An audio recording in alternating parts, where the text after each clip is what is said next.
I have watched guilty people cry. I have watched innocent people tremble.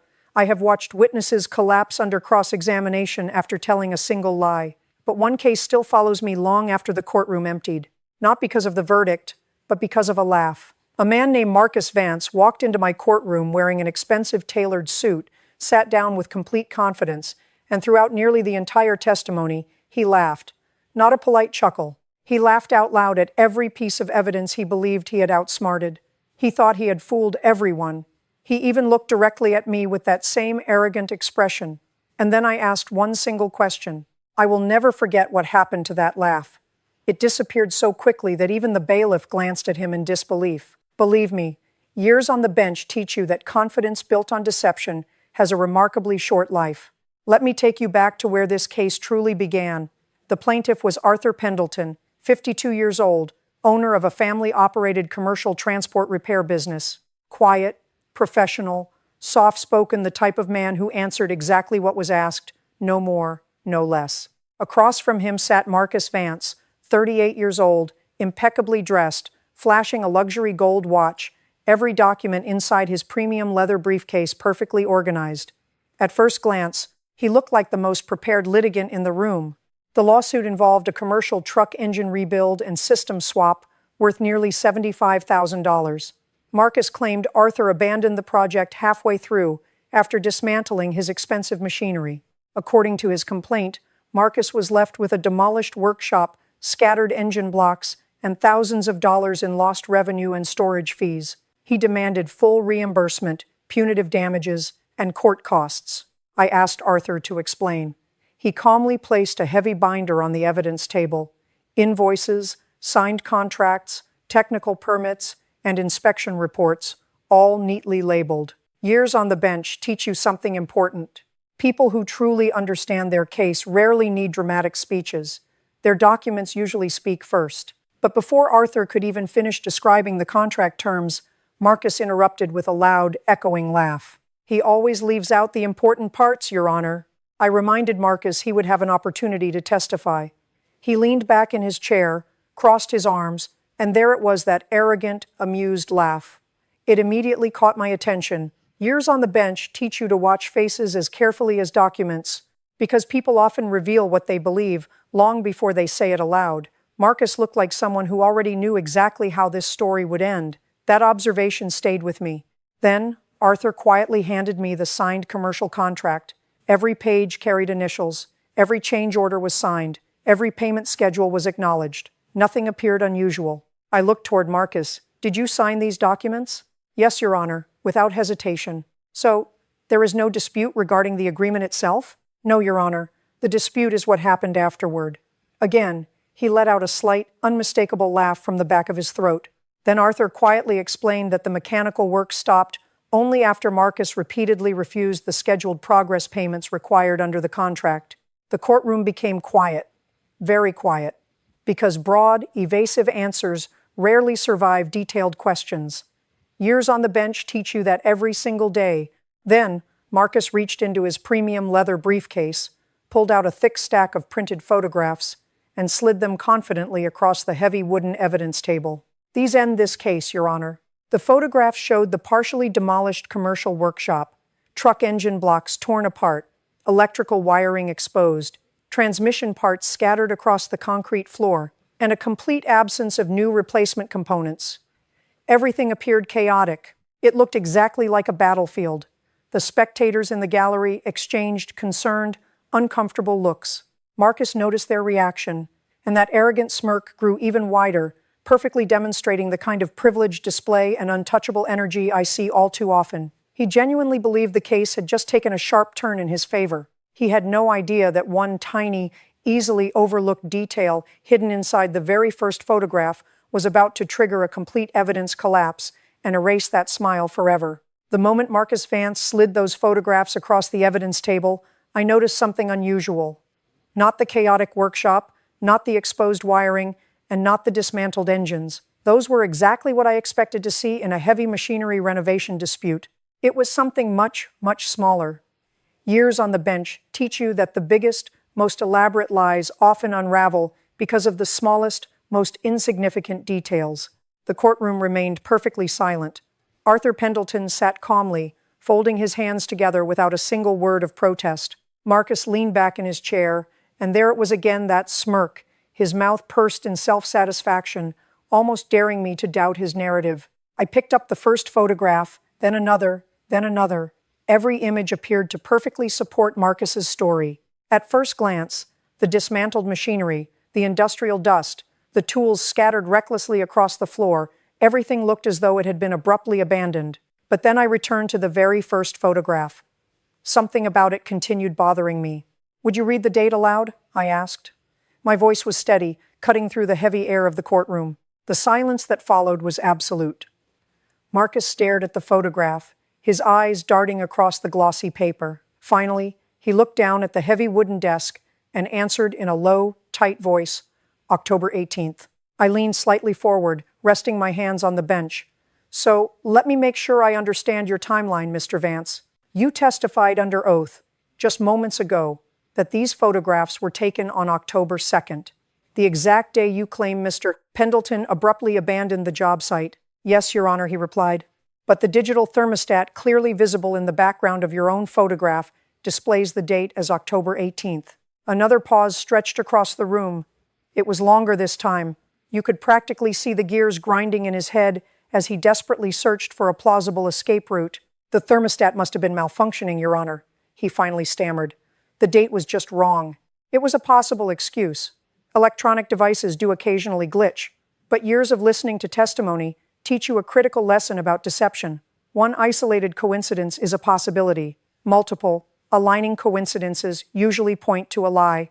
I picked up the second photograph.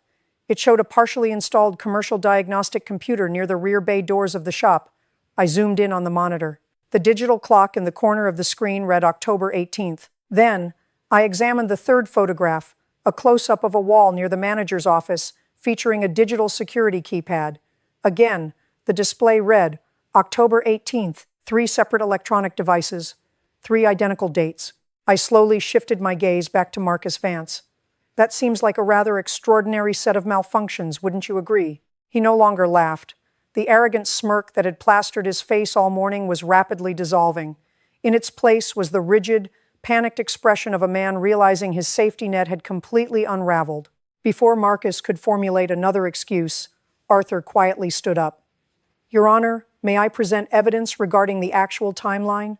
I nodded, and Arthur handed the bailiff a new, neatly tabbed folder. Inside were printed logs of text messages exchanged between Marcus and Arthur's project foreman. The timestamps jumped off the page. October 15th, October 16th, and October 17th. The messages discussed the logistics for delivering replacement engine blocks, confirming measurements for newly ordered hydraulic lifts, and approving final paint colors for the overhauled truck cabs. The renovation project was unmistakably active well after the date Marcus claimed everyone had vanished. I looked directly at the defendant. "Were these text messages fabricated, Mr. Vance?" "No, Your Honor," he swallowed hard. "So, active construction and detailed project discussions continued well after October 2nd? He hesitated, adjusting his expensive tie, before quietly answering, "There were some ongoing discussions." That contradiction was massive. The spectators in the gallery exchanged stunned looks. Then, Arthur presented one final document from the folder, a certified freight delivery confirmation. Custom commercial hydraulic lifts were delivered to the shop on October 17th. The signature on the receiving line belonged to Marcus Vance. According to his own lawsuit, the contractor had vanished weeks before those expensive lifts even arrived.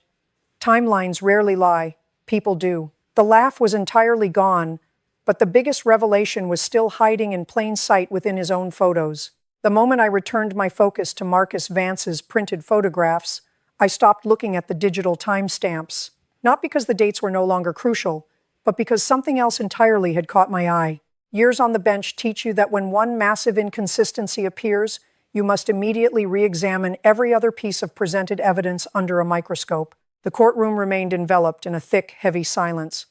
Arthur Pendleton sat perfectly still, his posture relaxed. Marcus, however, no longer looked like the untouchable businessman who had swaggered in that morning. The spectators leaned forward in their wooden benches. Everyone in the room could sense the momentum of the hearing shifting violently. I enlarged the high-resolution scan of the first photograph on my monitor.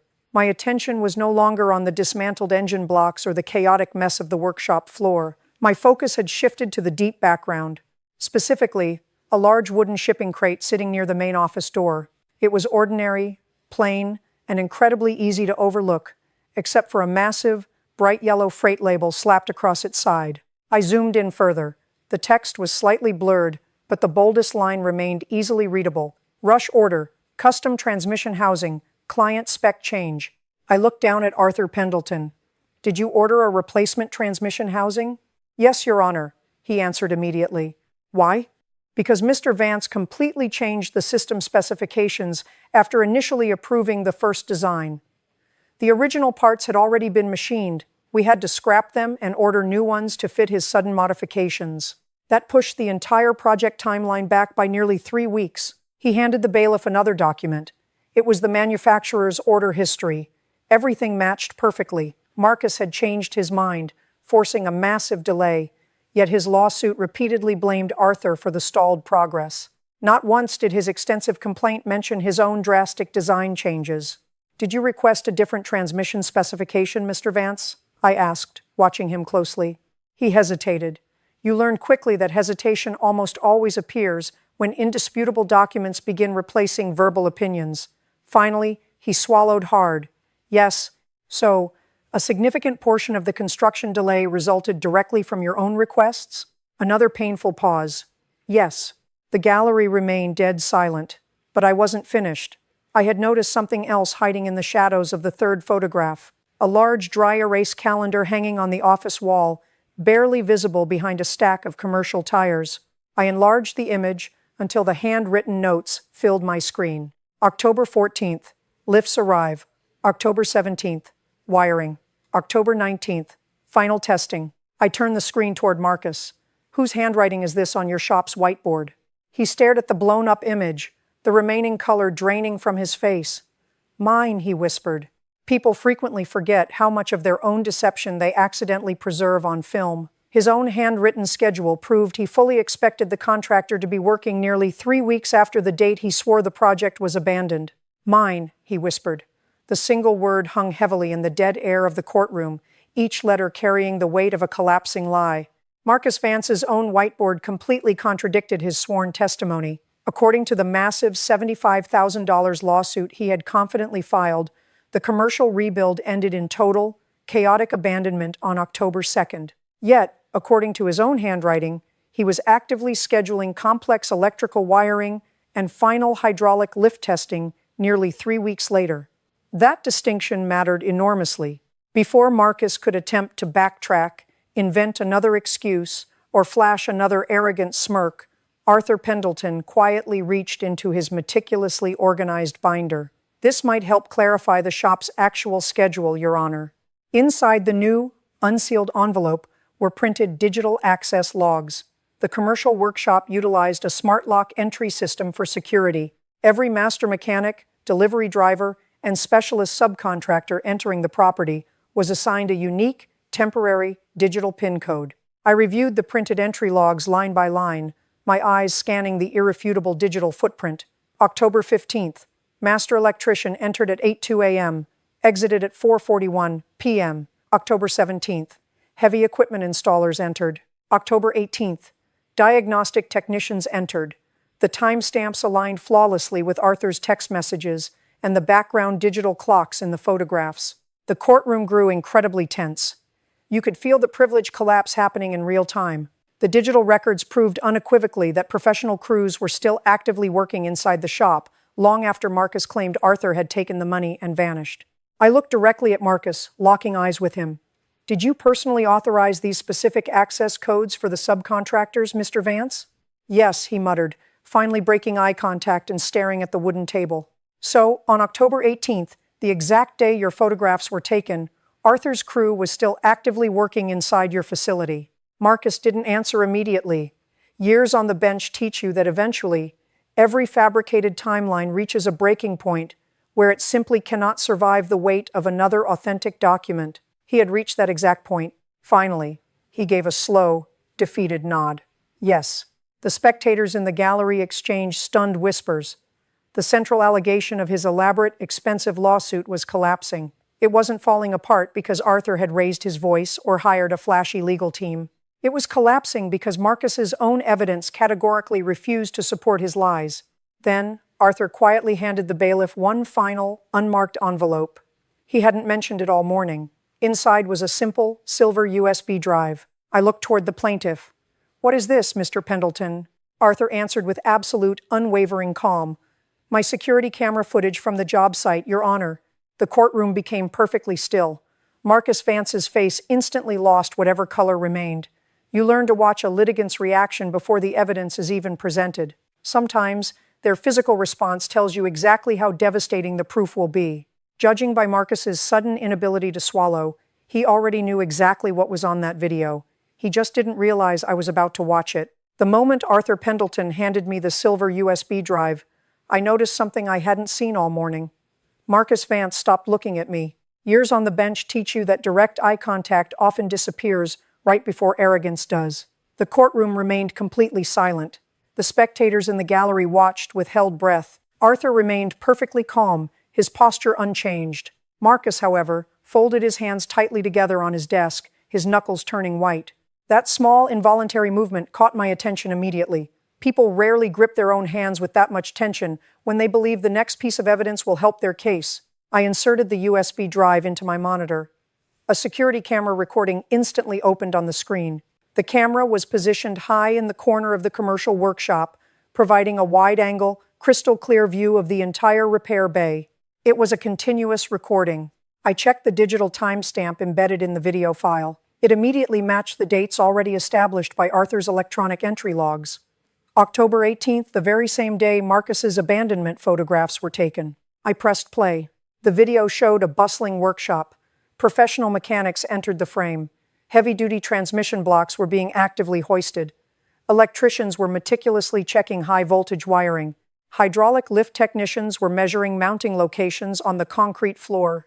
Everything appeared orderly, professional, and highly active, exactly what I would expect from an ongoing $75,000 commercial rebuild. I scrubbed the video forward. Several hours passed in fast forward. Finally, the specialized crews finished their work for the day. They cleaned the surrounding work areas, collected their expensive tools, locked the temporary material storage cabinets, and calmly exited the property. The timestamp in the corner showed 5:14 p.m. The commercial workshop was unfinished, yes, but it was undeniably under active construction. It was absolutely not abandoned. That distinction mattered enormously. Then, something happened.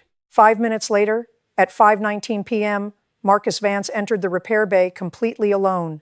The courtroom became so silent you could hear the hum of the air conditioning. Years on the bench teach you that many complex cases are decided not by what people say under oath, but by what they do when they believe absolutely nobody is watching them.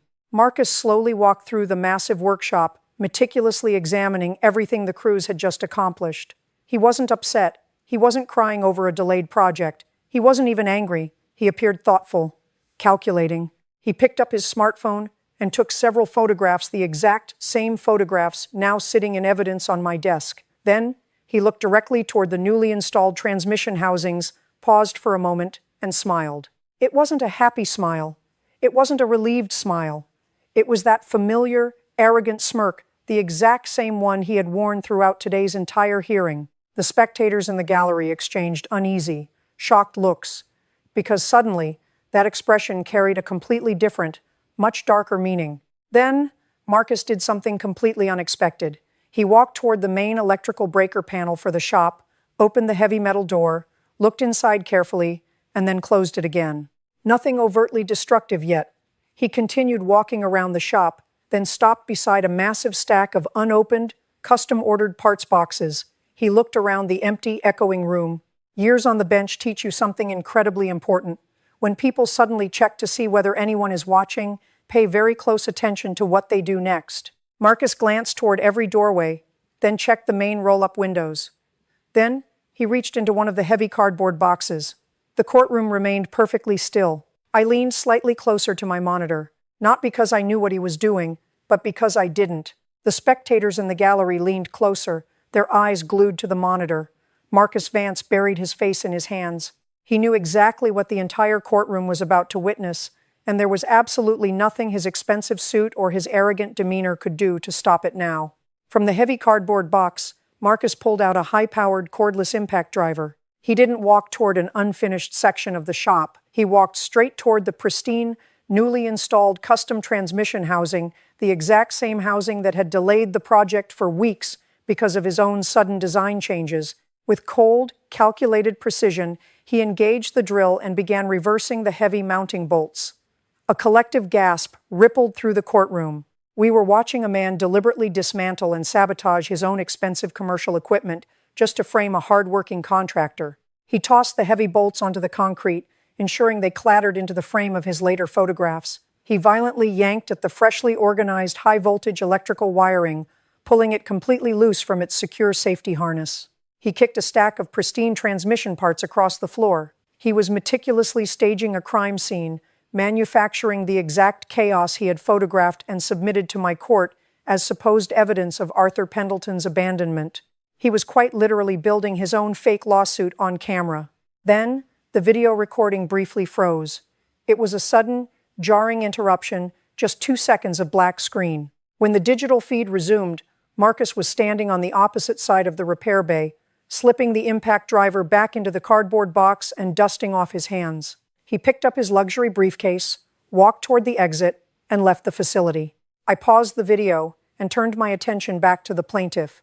Mr. Pendleton, what caused that video interruption? Arthur calmly handed the bailiff an official diagnostic report from the commercial security company. The camera didn't buffer, Your Honor. The power to the entire security grid was manually severed at the main breaker switch. The very same electrical breaker panel Marcus had casually inspected on camera just minutes before the sabotage began. The silence in the room was deafening. The arrogance, the overwhelming privilege, and the untouchable energy Marcus had radiated all morning had completely evaporated. He was no longer a confident plaintiff demanding $75,000. He was a man caught red-handed in a calculated act of perjury, property damage, and fraud. The smirk that had mocked every piece of Arthur's genuine evidence was dead and buried. But as clear as the video was, I still had one crucial question left. Why? Why would a seemingly successful business owner go to such extreme lengths to sabotage his own commercial facility and destroy his own equipment? The definitive answer to that question was waiting inside one final, desperate email that Marcus never expected Arthur to save, and once I read it aloud, his humiliation would be absolute. The entire courtroom hung on the edge of the final piece of evidence. Marcus Vance sat entirely frozen, his pristine posture shattered, his eyes locked on the wooden grain of his desk. The security footage had just exposed him maliciously sabotaging his own facility, but the actual motive remained the missing puzzle piece. Arthur Pendleton, calm and unwavering, handed the bailiff a single printed email. Your Honor, this message was inadvertently forwarded to my project manager's email address during a heated exchange over the delivery schedule. It was intended solely for Mr. Vance's father. I took the document. The timestamp read October 16th, exactly 2 days before Marcus staged the destruction of his own workshop. I began to read the text aloud, ensuring every single word resonated through the quiet room. Dad, the email began, the commercial expansion is severely over budget. I don't have the remaining $50,000 in liquid capital to cover Pendleton's final mechanical invoice. If I default, he has the legal right to repossess the new hydraulic lifts and the transmission housings. But if I can make it look like his crew completely abandoned the job and wrecked the bay, our insurance will cover the delays, and a breach of contract lawsuit will completely wipe out my remaining balance. I'll handle it. A collective gasp rippled through the gallery. It wasn't just a dispute over timelines anymore. It was a documented, premeditated scheme to defraud an honest contractor and exploit the legal system. Marcus had weaponized his wealth, his expensive lawyers, and his arrogance to crush a small family business, all to cover up his own financial mismanagement. Marcus finally turned his head, looking desperately toward the back row of the gallery. Sitting there was an older, distinguished gentleman, Marcus's father, a well-known regional logistics magnate who had bankrolled his son's ventures. Throughout the morning, Marcus had projected an aura of absolute protection, heavily relying on his family's influential name to shield him from consequences. Everyone in the room expected the powerful patriarch to intervene, to signal his high-priced legal team, to throw money at the problem until it magically disappeared. Instead, what happened next was something I rarely see in my courtroom. The older man slowly stood up. He did not look at me, nor did he glare at Arthur Pendleton.